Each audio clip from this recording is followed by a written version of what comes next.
তৃণমূলকে কবর দিন। এটা মুর্শিদাবাদ মানুষকে ভুল বুঝিয়ে বিভ্রান্ত করে মানুষকে দূরে সরিয়ে নেওয়ার চেষ্টা হয়েছিল কংগ্রেস থেকে, কিন্তু মুর্শিদাবাদ জেলার মানুষের রক্তে ধমনীতে কংগ্রেস। এই যে আমিনুল পালিয়ে গেছিল, সাত্তার সাহেবের আত্মীয়, সাত্তার সাহেব মানে কে? কংগ্রেসের প্রতিষ্ঠাতা। তার আত্মা শান্তি পেয়েছে? পায়নি। আমিনুলকে খিঁচে নিয়ে এসছে আবার। আমিনুল তো গেছিস কোথায়? আবার নিয়ে এসছে। এটাই মুর্শিদাবাদ, এটাই মুর্শিদাবাদের কংগ্রেস। তাই মুর্শিদাবাদের দখল করে নেওয়া যায়, পঞ্চায়েত দখল করা যায়, জেলা পরিষদ দখল করা যায়, পৌরসভা দখল করা যায়, মানুষের মন দখল করতে তৃণমূল পারেনি। আমি আরেকটা কথা বলে দিলাম, এই মুর্শিদাবাদ জেলার তৃণমূলের যারা এখনকার কর্মী, আমি হিসাব করে বলে দিচ্ছি আপনাদের, 80% তৃণমূল কর্মী আছে, 100তে 80টা তৃণমূলের কর্মী আছে, তাদের দেহ তৃণমূলে, মন কংগ্রেসে। তারা বলছে দাদা সময় আসুন, সুদে আসলে পুষিয়ে দিব। তারা বলছে, কেন তারা আসতে পারছে না? চাকরি আছে, শ্যালো পাম্প আছে, কেড়ে নিবে, মাঠে কাজ দিবে না, জমি কেড়ে নিবে, 100 দিনের কাজ দিবে না, ঘরের টাকা দিবে না, পুলিশ দিয়ে মিথ্যা কেস দেবে। সবাই তো আপনাদের মতন সাহসী নয়, তাই তারা এখনো সেটে আছে। কিন্তু এই যে আপনারা বেরোতে আরম্ভ করেছেন, এই যে বেরোতে আরম্ভ করেছেন, ওরাও কিন্তু বেরোতে আরম্ভ করবে আগামী দিনে। তাই আজকে যেটা মৃদুমন্দ বাতাস দেখছেন, আগামী দিনে এটা মুর্শিদাবাদ জেলায় তৃণমূলের ধ্বংসের ঝড়ে রূপান্তরিত হবে। সারা ভারতবর্ষ জুড়ে কংগ্রেস ক্ষমতায় আসছে, নরেন্দ্র মোদী বিরুদ্ধে লড়ছে রাহুল গান্ধী, কিছু করার নাই। আর তিনটে রাজ্যে কংগ্রেস দখল করে নিয়েছে বিজেপি, এখন ছেড়ে দেবা কেঁদে বাঁচি। রাহুল গান্ধীর হুঁকে বিজেপি ধরে বেড়াচ্ছে, রাহুল গান্ধী আগে, নরেন্দ্র মোদী ভাগে। তাই এই আজকের ভারতবর্ষ মমতা কোথায় যাবে? বিজেপির সঙ্গে তালে তাল মিলিয়ে চলতে চাইছে, কিন্তু পারছে না, ধরা পড়ে যাচ্ছে।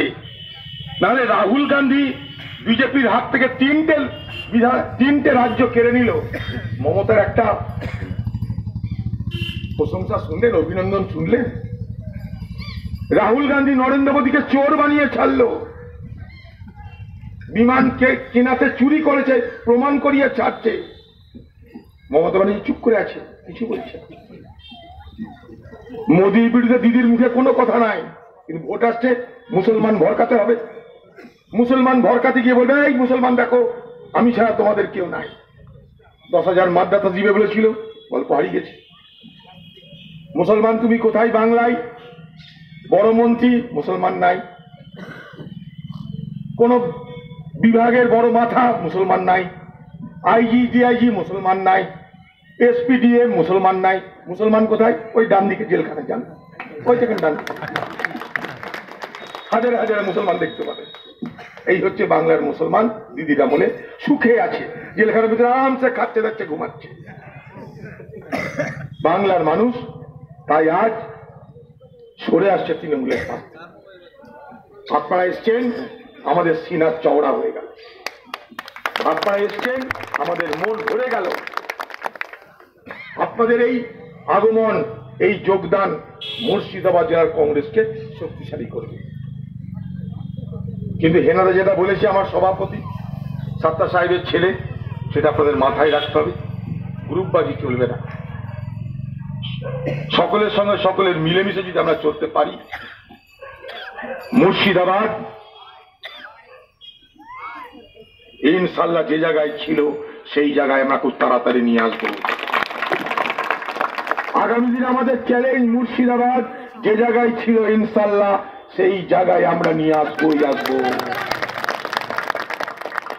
ওদের হাতে টাকা আছে, ওদের হাতে ক্ষমতা আছে, ওদের হাতে পুলিশ আছে, ওদের হাতে বোম আছে, ওদের হাতে পিস্তল আছে, আমাদের হাতে নাই। আমাদের হাতে কি আছে? মানুষের আশীর্বাদ আছে, মানুষের দোয়া আছে, আমাদের চলার পথে সততা আছে, আমাদের নিয়াত ঠিক আছে, আমাদের ঈমান ঠিক আছে। সৎ আর অসতের লড়াই, ন্যায় আর অন্যায়ের লড়াই, পাপ আর পুণ্যের লড়াই, দেখি এই লড়াই কার জয় হয়। যদি সৎ না জেতে, যদি ন্যায় না জেতে, যদি পুণ্য না জিতে, তাহলে জানবো কুরুক্ষেত্রের প্রান্তরে অর্জুন জেতেনি। তাহলে জানবো আল বাদরের প্রান্তে সাল্লাল্লাহু আলাইহি সাল্লাম জেতেনি। কিন্তু তা নয়, সৎ জিতবে, ন্যায় জিতবে, পাপের ধ্বংস হবে, অন্যায়ের পতন হবে, তৃণমূল ধ্বংস হবে। এই বাংলা কংগ্রেসের হাতে আসবেই আসবে, আর বেশি দিন নেই। কারণ দিল্লি কংগ্রেসের হাতে আসতে চলেছে। যদি দিল্লি আসে, বাংলা আসতে দেরি হবে না। দেখছেন শীতকালে এখন সবাই সোয়েটার পরে এসছেন, রোদ উঠছে, সোয়েটার খুলতে হচ্ছে। কারণ এই রোদ ওঠা মানে আগামী দিনে বসন্তকাল আসছে, তার প্রমাণ। তাই দিল্লি যদি দখল হয় কংগ্রেসের, এই বাংলায় বসন্ত আসতে দেরি হবে না। তাই ভরসা নিয়ে যান, হিম্মত নিয়ে যান, শক্তি নিয়ে যান। এই বাংলা মুর্শিদাবাদ দখল হয়েই গেছে। মুর্শিদাবাদের মানুষ তৃণমূলকে 3টে আমের আটি দিবে ঠিক করে নিয়েছে।